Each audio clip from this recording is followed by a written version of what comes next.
নমস্কার, সকলকে আন্তরিক অভিনন্দন জানাই। আজকের পর্ব কেমন আছির পর্ব। এই কেমন আছি আপনারা বুঝে গেছেন যে এটা কোনো ব্যক্তিগত কেমন আছি নয়, এই সমাজটাই আসলে কেমন আছে, সেটাই কেমন আছি। কেমন আছি অর্থাৎ কেমন আছি আমরা। আর সেখানে দাঁড়িয়ে আমি বলতে পারি যে হিমেল বাতাস পরশ আজকে আরেকটু বেড়েছে।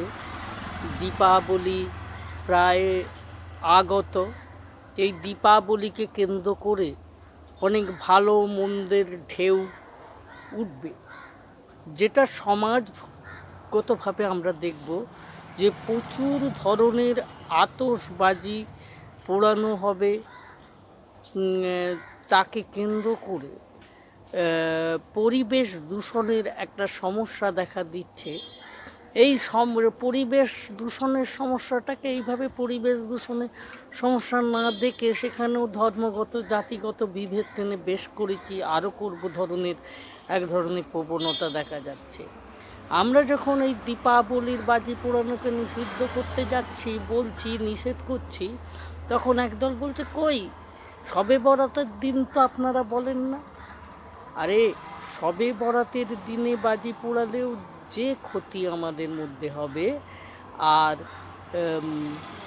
দীপাবলিতে বাজি পোড়ালেও একই ক্ষতি হবে। আমরা দুজনদেরই বলছি, কিন্তু যদি আপনারা না শুনে না বুঝে ব্যাপারটা নিয়ে শুধুমাত্র বিতর্ক করতে থাকেন, তখন তাহলে এই কাজটিকে আর সুগঠিত সুসম্পন্ন করা যায় না।